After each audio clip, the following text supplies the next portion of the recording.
preview your meeting with Ukraine President Zelensky on Friday? You expect to talk about weapons? Yeah, no, we have an interesting meeting going. And look, I'm very disappointed because Vladimir and I had a very good relationship, probably still do.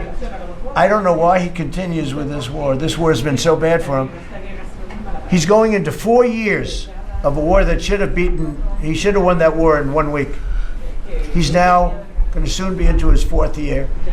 He's lost 1.5 million soldiers, probably, close. Certainly in terms of wounded and no legs and no arms and all the things that happen in horrible wars. It's a horrible war. That's the biggest thing that's happened since World War II in terms of death. It's bigger than any of them. I settled 8 of them. The biggest is that in terms of death. Incredible. I think India, Pakistan had great potential too. We did a great job in that one. But he's got to really settle this war. And you know, they have long lines waiting for gasoline in Russia right now, right? They have long lines. Who thought that was going to happen? And all of a sudden his economy is going to collapse. And I'd like to see him do well. I mean, I had a very good relationship with Vladimir Putin, but he just doesn't want to end that war. And I think it's making him look very bad. He could end it. He could end it quickly. And I have to tell you, I give credit because who would think that Ukraine could have fought Russia for 4 years to essentially a standstill? Now, there has been some early, before they knew what the hell was happening, because it happened quick. Biden should have never let that happen. That's a war that should have never happened, but it did. But it's not making Russia look good, I will tell you that. We need tomahawks in Ukraine?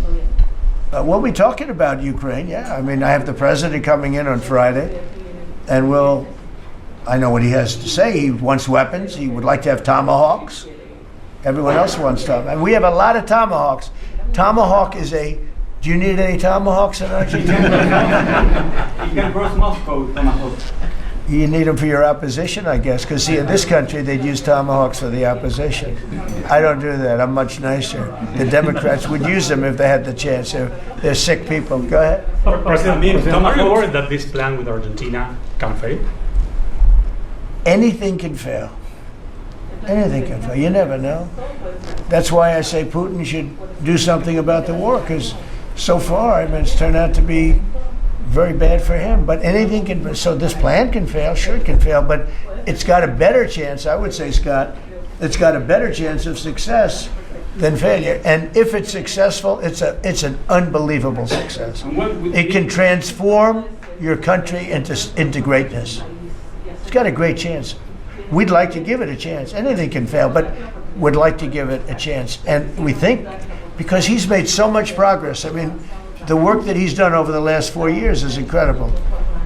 And it would be a shame to lose that progress. He's very close to having a big success. Mr. President, will you consider removing restrictions on the press that report at the Pentagon? And have you spoken to Secretary Hexet about this? I have, yeah. Well, he's finding, I think I can speak for him. I'll let him speak for himself, but I think he finds the press to be very disruptive in terms of world peace and maybe security for our nation.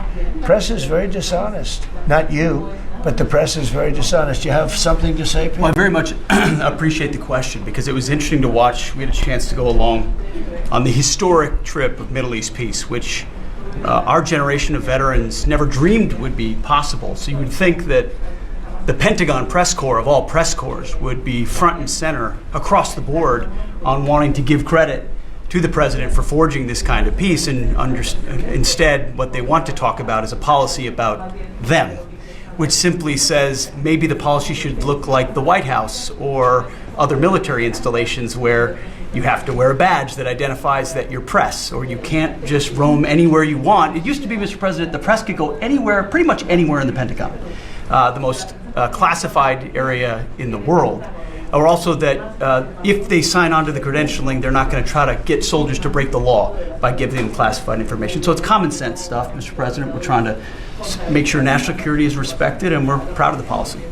You know, we have an option here. As you know, the press years ago moved into the White House. It used to be across the street. We could move them you're lucky I'm president, because we could move them very easily across the street. They used to be there. They would have more room. We have a beautiful, nice space. You can sit all by yourselves and have fun. Instead, you walk around the White House talking to anybody that can breathe. And but I find that when it comes to war, and now our great Department of War, we have some great people over there. I think it bothers me to have soldiers and even high-ranking generals walking around with you guys on their sleeve, asking them, because they can make a mistake, and a mistake can be tragic. They can do it innocently too. They can, and they're not press people. They don't really deal with the press, so they're not really necessarily good at it. Although I think it's mostly instinctual, one way or the other. You're either good at things or you're not. But I could see you being bothered by that. And so you have them in an area and you treat them fairly, but they're not allowed to go into Much like the somebody's office and sit with them for 10 hours. Right? Yes, sir. Yeah.